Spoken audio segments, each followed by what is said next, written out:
Remue ménage. Remue ménage.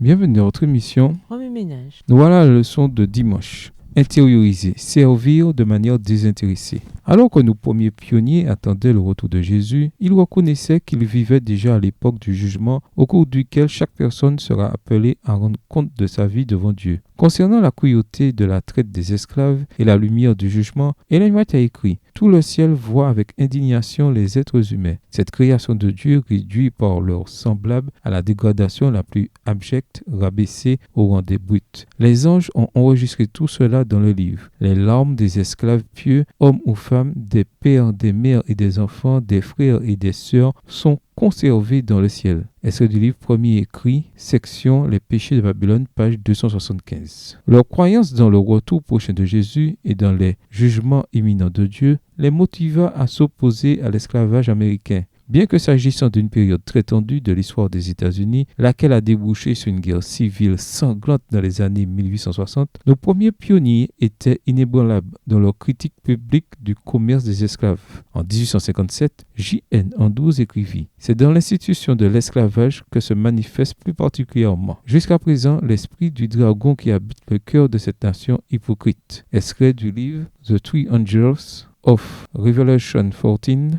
In Advent Review and Sabbath Herald, volume 9, numéro 20. Pour J.N. Andrews et d'autres pionniers adventistes, l'esclavage était la preuve que, bien que l'Amérique fût remplie de chrétiens qui allaient à l'église chaque semaine, elle était également animée d'un mauvais esprit. Les adventistes affrontèrent le problème de l'esclavage en appelant les gens à se repentir et à faire réparation. Ellen White préconisait même d'enfreindre la loi du pays en aidant les esclaves à s'échapper quand c'était possible. Dans les années 1890, après l'abolition de l'esclavage, elle écrivit The Southern Work, un livre qui appelait l'Église à servir les esclaves émancipés. Dans ces mêmes années, les États-Unis étaient un champ missionnaire très peu accueillant, l'hostilité raciale suscitant la violence et l'injustice envers les personnes de couleur. Les Blancs qui créaient des écoles ou d'autres établissements pour les Noirs étaient aussi pris pour cible. Au lieu de toutes ces tensions et de cette violence, Edson, le fils rebelle d'Ellen White, se convertit à l'âge de 44 ans et se sentit appelé à répondre aux besoins du Sud. Risquant le tout pour le tout, Edson se rendit dans le sud du pays pour promouvoir l'œuvre évangélique parmi les esclaves récemment libérés. À cet effet, il établit des écoles, des maisons d'édition et des églises dans toute la région. Ceux qui s'étaient engagés à aider les plus démunis suivirent les instructions que Jésus avait données à ses disciples dans son dernier sermon. Matthieu 25. Commencé au chapitre précédent, ce sermon est une réponse à une question que les disciples avaient posée. Quel signe indiquera le moment de ta venue? Matthieu 24, verset 3. Le chapitre 25 comporte 3 paraboles, chacune étant liée d'une manière ou d'une autre à la seconde venue. La première est la parabole des 10 vierges que nous avons étudiée dans la première leçon. Elle parle de la préparation personnelle nécessaire pour le retour du Christ. Elle est suivie de la parabole des talents qui met l'accent sur l'importance de travailler pour le salut des autres. La dernière parabole dans laquelle le roi sépare les boucs méchants des brebis justes explique de manière simple et pratique les critères selon lesquels nous serons jugés. Notre ministère actif ne nous apportera pas grand-chose s'il n'a pas été authentique et désintéressé, cherchant toujours le bien des opprimés de la société. Aujourd'hui, une grande partie de l'activité religieuse est publique. Les gens recherchent souvent une reconnaissance extérieure, mais ce n'est pas le genre de service que Jésus recherche. Les deux groupes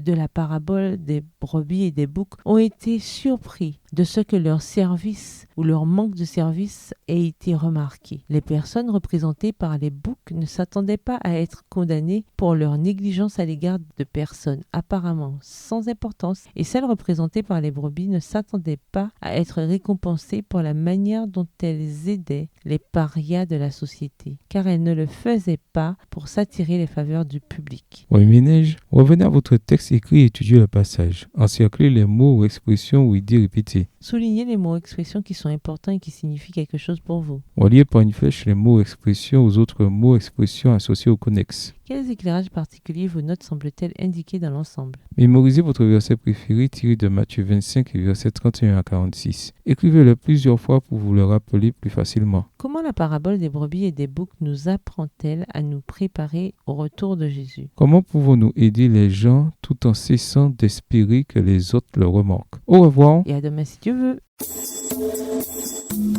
Remue ménage. Remue ménage.